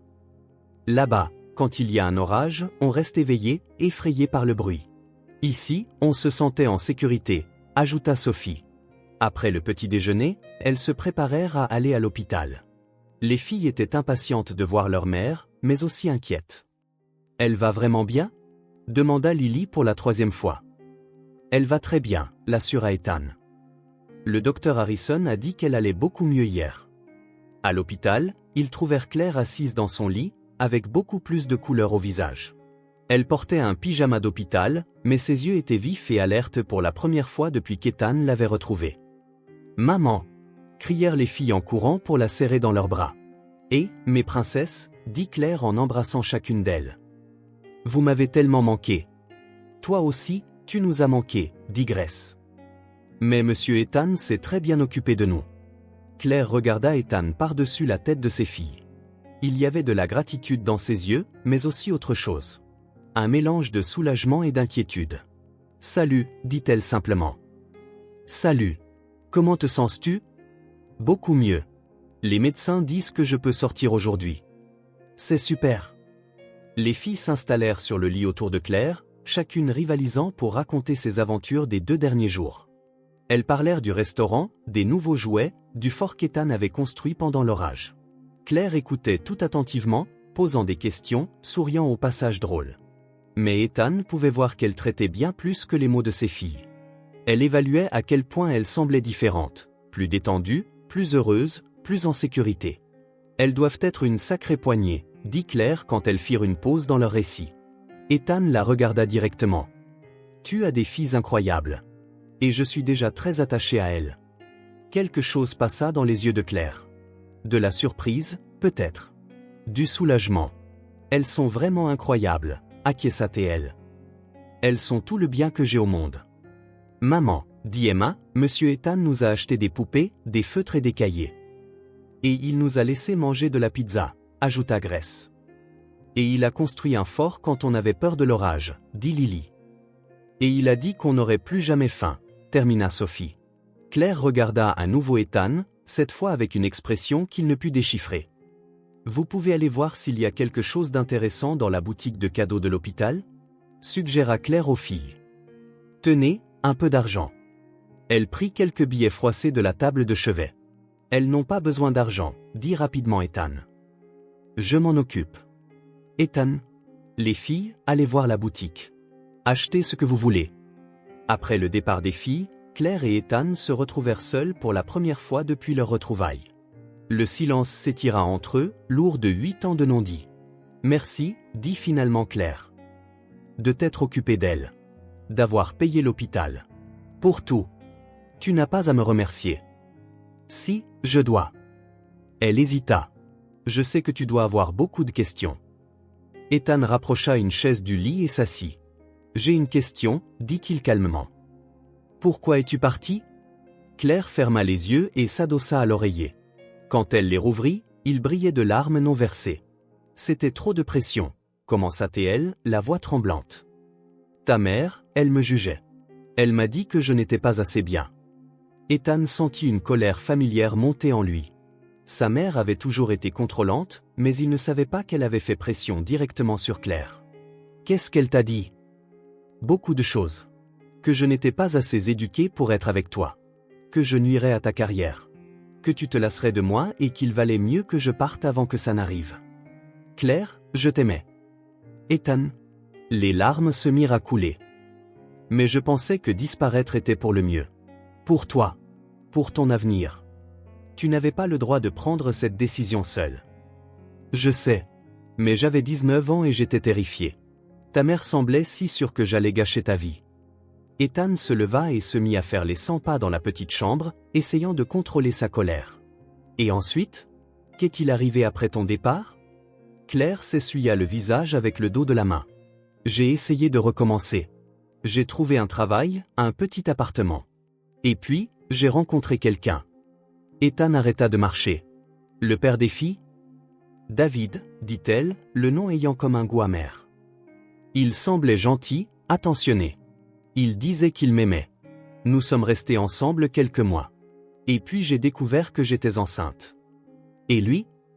Quand il a appris que c'était 4 bébés? Claire rit amèrement. Il a dit qu'il n'avait pas signé pour ça. Il a disparu le lendemain. Ethan sentit sa poitrine se serrer. Claire avait perdu 2 personnes importantes dans sa vie, d'abord lui, à cause de l'ingérence de sa mère, puis le père des filles, par pure lâcheté. Alors tu as élevé les filles seules. Avec des efforts et de la douleur, confirma Claire. Mais je ne l'ai jamais regretté. Elles sont tout pour moi. Elles m'ont sauvé, en fait. Comment ça? Après le départ de David, j'étais complètement perdu. Mais les filles m'ont donné un but. Je devais être forte pour elles. Je devais trouver un moyen de survivre. Ethan retourna à la chaise, avec hésitation, prit la main de Claire. Je ne t'ai jamais oublié, dit-il, la voix chargée d'émotion. J'ai passé 8 ans à me demander ce que j'avais fait de mal, pourquoi tu étais parti. Tu n'as rien fait de mal. L'erreur était la mienne. De ne pas avoir fait confiance à ce que nous avions, de ne pas m'être battu. Ils restèrent assis en silence un moment, les mains entrelacées, digérant 8 ans de malentendus et de douleurs. Claire, dit finalement Ethan, si les filles le veulent, je veux être leur père. Les yeux de Claire s'agrandirent. Anne, je ne demande pas de réponse maintenant. Mais je veux que tu saches que c'est ce que je veux. M'occuper de vous, vous protéger, être une vraie famille. Tu ne les connais que depuis 3 jours. 3 jours m'ont suffi pour savoir que je les aime. Et toi, je n'ai jamais cessé de t'aimer, Claire. Les larmes revinrent aux yeux de Claire. C'est beaucoup à digérer. Je sais. Mais pense si c'est ce que tu veux aussi. Juste à ce moment, les filles revinrent de la boutique de cadeaux, chacune portant un petit souvenir. Regarde ce qu'on a acheté, maman, dit Grace en montrant un porte-clés en forme de cœur. C'est magnifique, dit Claire, essayant de cacher qu'elle avait pleuré. Les filles passèrent le reste de la visite à montrer leurs achats et à raconter plus de détails sur les derniers jours. Claire écoutait attentivement, mais Ethan pouvait voir qu'elle réfléchissait à la conversation qu'il venait d'avoir. Quand il fut temps de partir, Claire était prête pour sa sortie. Le docteur Harrison donna quelques dernières recommandations et elle signa les papiers. « Où vas-tu loger » demanda Claire alors qu'il quittait l'hôpital. « Chez moi » répondit Ethan. « Jusqu'à ce que tu décides de ce que tu veux faire. » Ethan, je ne peux pas. Si, tu peux. Et tu le feras. Dans la voiture sur le chemin du retour, les filles discutèrent avec Claire de tout ce qu'elles avaient vu et fait. Ethan conduisait en silence, regardant dans le rétroviseur Claire sourire à ses filles alors qu'elles se blottissaient à côté d'elle. Quand ils arrivèrent à l'appartement, les filles coururent montrer à Claire tous leurs nouveaux jouets. Elle les suivit, émerveillée par l'abondance qui faisait maintenant partie de leur vie. « Tout ça, c'est à nous, maman », expliqua Emma. « C'est monsieur Ethan qui l'a acheté. Et on peut l'utiliser quand on veut », ajouta Sophie. « Sans s'inquiéter si on va le casser, dit Grace. Et si ça se casse, il en achètera un autre, termina Lily. Claire regarda Ethan, qui observait la scène, appuyé contre le mur. « Je peux vous parler » dit Ethan aux filles. Elles s'assirent sur le canapé, en rang, comme de petits soldats attendant les instructions. « Je voulais vous demander quelque chose, » commença Ethan, sentant son cœur s'emballer. « Qu'est-ce que c'est » demanda Emma. « Si vous le voulez, je peux être votre père. » Les filles se regardèrent, chuchotant rapidement entre elles. Puis elles sourirent. De grands sourires sincères, pleins de joie. « On t'aime déjà beaucoup » répondirent-elles presque à l'unisson. « Ça veut dire oui » demanda Ethan en riant. « Oui, crièrent-elles toutes ensemble, sautant du canapé pour le serrer dans leurs bras. Claire observait depuis le seuil de la porte, des larmes coulant sur son visage. Mais cette fois, c'étaient des larmes de bonheur. Pour la première fois en 8 ans, elle pouvait voir un avenir plein d'espoir pour ses filles. Et peut-être, juste peut-être, pour elle aussi. 3 jours après la sortie de Claire de l'hôpital, Ethan savait qu'il y avait une conversation qu'il ne pouvait plus remettre à plus tard. Pendant des années, il avait laissé sa mère s'ingérer dans sa vie, prendre des décisions pour lui, dicter ce qui était le mieux pour son avenir. Mais maintenant, il avait une famille à protéger. Il était temps d'affronter Margaret Wallace. « Je sors pour quelques heures », dit-il à Claire, qui était dans la cuisine en train d'aider les filles avec un goûter. « D'accord », répondit-elle, mais Ethan pouvait voir l'inquiétude dans ses yeux. Au cours des derniers jours, ils avaient beaucoup parlé du passé, des malentendus, des blessures qui devaient guérir. Claire savait qu'il n'avait pas encore parlé à sa mère de leur retrouvailles. « Où vas-tu » demanda Emma, toujours attentive. « Rendre visite à ma mère. »« Ta mère » Sophie parut intéressée. « On a une grand-mère » La question simple fit hésiter Ethan. Techniquement, les filles n'étaient pas ses filles biologiques, mais dans son cœur, elles l'étaient déjà. Et s'il allait être leur père, Margaret serait bien leur grand-mère. Peut-être, dit-il avec précaution. On verra. Le manoir des Wallace à Long Island était exactement comme dans le souvenir d'Ethan, imposant, froid, parfait. Chaque détail calculé pour impressionner, chaque meuble positionné pour démontrer un statut. C'était tout ce que sa maison avec Claire et les filles n'était pas, vide d'amour véritable. Margaret le reçut dans le salon formel, vêtu d'un de ses tailleurs coûteux et avec une expression qui mêlait plaisir et désapprobation. « Ethan, mon chéri », dit-elle en embrassant l'air à côté de son visage. « Quelle surprise. Tu n'es pas venu depuis des mois. »« Salut, maman. »« Assieds-toi. Je vais demander à Marie d'apporter le thé. »« Pas la peine. Je ne reste pas longtemps. » Margaret arqua un sourcil parfaitement dessiné. « Oh ? Et pourquoi donc ?» Ethan s'assit dans le fauteuil qu'elle indiquait, mais garda sa posture droite, préparé pour la bataille qu'il savait imminente. « Je dois te dire quelque chose. J'espère que ce sont de bonnes nouvelles. Peut-être à propos de cette fille de la famille Henderson dont je t'ai parlé ? Jennifer est une jeune femme charmante, diplômée de Yale, une famille très respectable. Non, maman. Ou peut-être à propos de l'expansion de l'entreprise. Je sais que tu envisageais d'ouvrir un bureau à... Maman, arrête. » Margaret s'arrêta au milieu de sa phrase, clairement surprise par son ton ferme. « J'ai retrouvé Claire », dit Ethan directement. Le silence qui suivit fut glacial. Margaret resta complètement immobile un instant, puis posa sa tasse de thé sur la table avec un bruit sec. « Claire » répéta-t-elle comme si le nom avait mauvais goût. « Claire Sullivan. Claire Morgan, maintenant. Et avant que tu ne dises quoi que ce soit, tu dois savoir que nous sommes ensemble. Ethan, pour l'amour de Dieu. Et elle a 4 filles. Des filles que je vais adopter. » Margaret se leva brusquement, commençant à faire les 100 pas dans la pièce. « C'est ridicule. Tu ne peux pas être sérieux. »« Je suis tout à fait sérieux. Ethan, tu es un homme prospère, riche, respecté. Tu peux avoir n'importe quelle femme que tu veux. Pourquoi te contenterais-tu d'une femme qui a déjà des enfants d'un autre homme ? Parce que je l'aime. Et j'aime ses filles. L'amour. » Margaret rit amèrement. « L'amour ne paie pas les factures, Ethan. L'amour ne bâtit pas d'empire.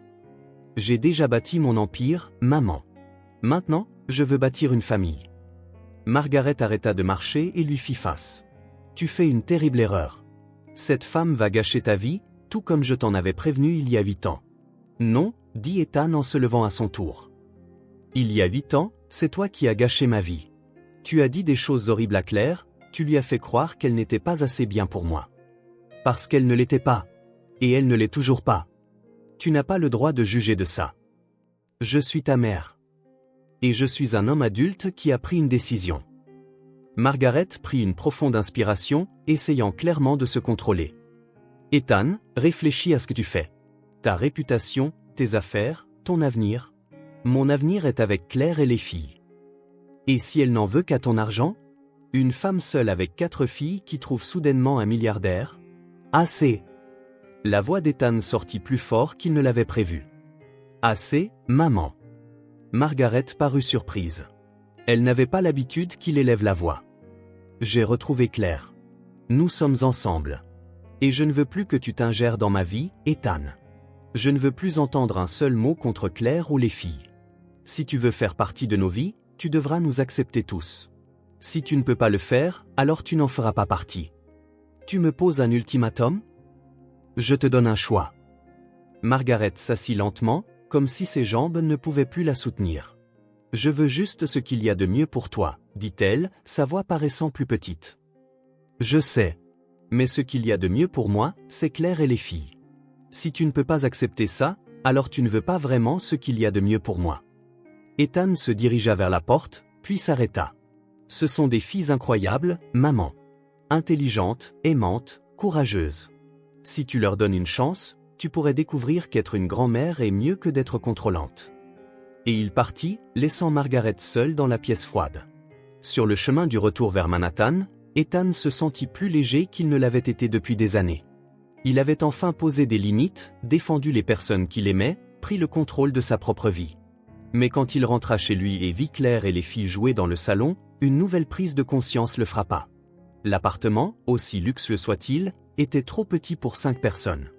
Les filles dormaient toutes dans la chambre d'amis, Claire sur le canapé-lit du salon. Il n'y avait pas d'espace pour vraiment jouer, pour grandir, pour être une vraie famille. Ils avaient besoin d'une maison. Le lendemain matin, Ethan appela le meilleur agent immobilier de New York. « J'ai besoin d'une maison, dit-il. Assez grande pour une famille de 5 personnes. Avec un jardin. Dans un bon quartier. Avec d'excellentes écoles à proximité. Quel type de budget envisageons-nous, Monsieur Wallace? Illimité. J'ai besoin de la maison parfaite. » 2 semaines plus tard, il se trouvait devant une maison victorienne rénovée à Westchester, à 40 minutes du centre de Manhattan. La maison était grande sans être ostentatoire, élégante sans être froide. Elle avait 6 chambres, une cuisine spacieuse, un salon avec une cheminée, le meilleur de tout, un immense jardin avec des arbres pour grimper et assez d'espace pour que 4 filles puissent courir librement. « C'est à nous, murmura Emma en regardant la façade. « C'est à nous, confirma Ethan. « Pour de vrai ?»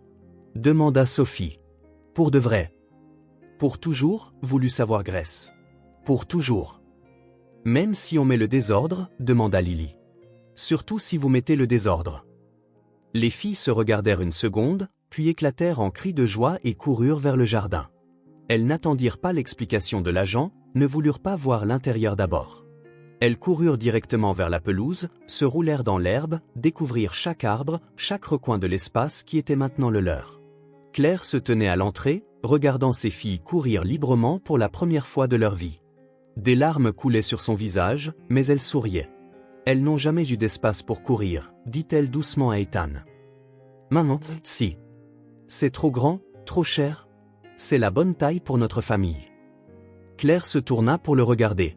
« Notre famille. Notre famille. » Ils restèrent là quelques minutes, regardant les filles découvrir chaque centimètre du jardin. Emma avait trouvé un arbre parfait pour grimper. Sophie cueillait des fleurs pour un bouquet. Grace chantait et dansait sur l'herbe. Lily avait découvert un petit jardin abandonné et planifiait à voix haute ce qu'elles y planteraient. « Merci, » murmura Claire. « Pourquoi ? Pour nous avoir donné une maison. Une famille. Un avenir. »« Merci à toi, » répondit Ethan. « De m'avoir laissé en faire partie. » Ce soir-là, lors de leur premier dîner dans la nouvelle maison, assis autour de la grande table de la cuisine, Ethan regarda sa famille. Claire servait la nourriture, les filles papotaient sur leurs plans pour le jardin. Et pour la première fois en 8 ans, il était exactement là où il devait être. Il avait fait le choix qui avait tout changé. Et il ne le regrettait pas du tout. 6 mois après avoir emménagé dans la maison de Westchester, par un matin de printemps ensoleillé, Ethan se réveilla au son familier de rire venant du jardin. Par la fenêtre de la chambre, il vit les 4 filles jouer parmi les fleurs qu'elles avaient plantées ensemble. Claire était dans la cuisine en train de préparer du café, vêtue du peignoir bleu qu'il lui avait acheté. Ses cheveux étaient en chignon désordonné, et pourtant, Ethan pensa qu'elle n'avait jamais été aussi belle. « Bonjour », dit-il en lui embrassant la nuque. « Bonjour. Les filles se sont levées tôt aujourd'hui. Elles sont excitées. Et toi ?» Claire se tourna pour le regarder en souriant. Excitée aussi. C'était le jour de leur mariage. Ce ne serait pas une grande cérémonie. Ce serait intime, simple, parfait. Juste 5 et le juge de paix, dans le jardin de la maison qui était maintenant celle de tous. Tu es toujours sûr? Demanda Claire en lui touchant le visage. Je n'ai jamais été plus sûr de quoi que ce soit dans ma vie. 2 heures plus tard, le jardin avait été transformé. Des chaises blanches étaient disposées en demi-cercle autour d'un petit autel improvisé sous l'arbre préféré des filles. Les filles portaient des robes identiques d'un rose pâle, chacune tenant un petit bouquet de fleurs de leur propre jardin. Claire portait une robe simple mais élégante d'un ton crème. Elle avait laissé ses cheveux détachés, comme Ethan l'avait toujours aimé.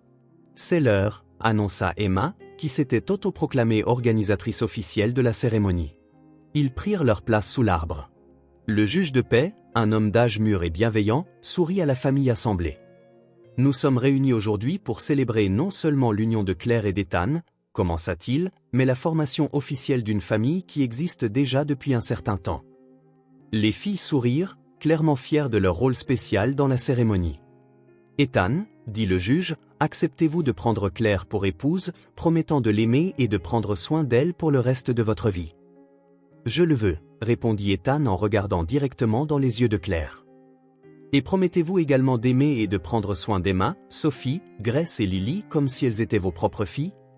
Je le promets, dit Ethan en regardant chacune des filles. Pour toujours. Claire, continua le juge, acceptez-vous de prendre Ethan pour époux? Je le veux, dit Claire, la voix chargée d'émotion. Et vous, les filles, dit le juge en s'adressant aux 4, acceptez-vous Ethan comme votre père? Nous le voulons, répondirent-elles à l'unisson, souriant jusqu'aux oreilles. Alors, par le pouvoir qui m'est conféré, je vous déclare mari et femme. Et je vous déclare officiellement une famille. Ethan embrassa doucement Claire, et les filles éclatèrent en applaudissements et en cris de joie, jetant des pétales de fleurs en l'air. C'était plus qu'un mariage, c'était la formation officielle de quelque chose qui existait déjà dans leur cœur depuis des mois. Après la cérémonie, ils prirent un simple déjeuner dans le jardin. Les filles racontèrent des blagues, Claire rit jusqu'aux larmes, et Ethan sentit que son cœur pouvait éclater de bonheur. « Je peux porter un toast ?» demanda Emma en levant son verre de jus. « Bien sûr, dit Ethan. »« À notre famille, dit-elle solennellement. Qu'elle soit toujours comme ça, pleine d'amour. »« Santé !» crièrent-ils tous en trinquant. 3 mois plus tard, c'était un dimanche après-midi pluvieux.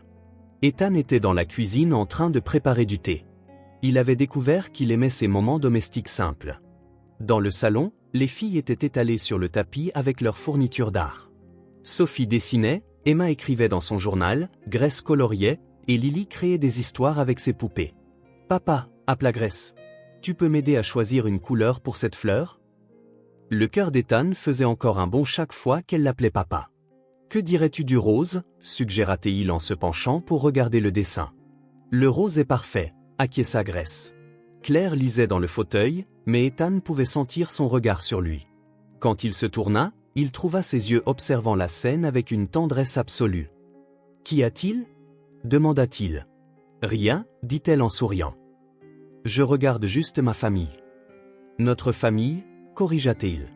Ethan finit de préparer le thé et apporta une tasse à Claire. Elle le tira pour qu'il s'asseye sur le bras du fauteuil. « Tu sais à quoi je pense » dit-elle doucement. « À quoi ?» À la façon dont la vie change. Il y a 1 an, j'étais désespéré, ne sachant pas comment j'allais payer le loyer. Et maintenant, je les regarde peindre sur un tapis très cher sans aucun souci au monde.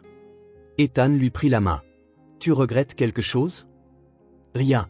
Absolument rien. » Elle fit une pause. « Merci d'être revenu. » La phrase simple portait 8 ans de manque, des mois de peur et une gratitude infinie. « Je suis revenu pour ne plus jamais partir, » répondit doucement Ethan en lui embrassant les doigts. « Promis ? » ?»« Promis.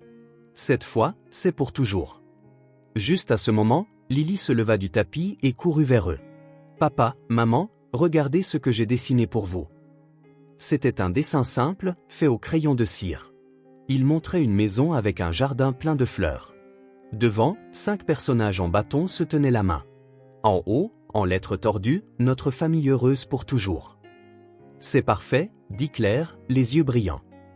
C'est le plus beau dessin que j'ai jamais vu, acquiesça Ethan. Je peux le coller sur le frigo ? demanda Lily. On va l'encadrer et le mettre sur le mur du salon, dit Ethan. Vraiment? Les yeux de Lily s'écarquillèrent. Vraiment. C'est une œuvre d'art. Lily courut le dire à ses sœurs. Bientôt, les quatre planifiaient une galerie d'art familiale. Ethan et Claire les regardaient, les mains entrelacées, le cœur plein. Comme elles t'ont accepté si naturellement, dit Claire. Comme si tu avais toujours fait partie de nos vies. Peut-être que je l'ai toujours été, dit Ethan. Peut-être qu'elles attendaient juste que je trouve mon chemin vers la maison. Et l'as-tu trouvé? Ethan regarda autour de la pièce. Les filles riaient sur le tapis. Claire était à ses côtés, en sécurité et heureuse. La maison sentait le foyer, la famille, l'amour. Oui, dit-il en l'attirant pour un doux baiser. J'ai enfin trouvé ma place dans le monde. Dehors, la pluie continuait de tomber, mais à l'intérieur de la maison, il n'y avait que de la chaleur, des rires et la certitude absolue qu'ils avaient construit quelque chose qui durerait pour toujours. Une famille. Réelle, complète et incassable. Si cette histoire a touché votre cœur, abonnez-vous à la chaîne et activez les notifications pour ne pas manquer les prochaines. Laissez un like, car cela aide cette histoire à être recommandée à plus de monde. À la prochaine.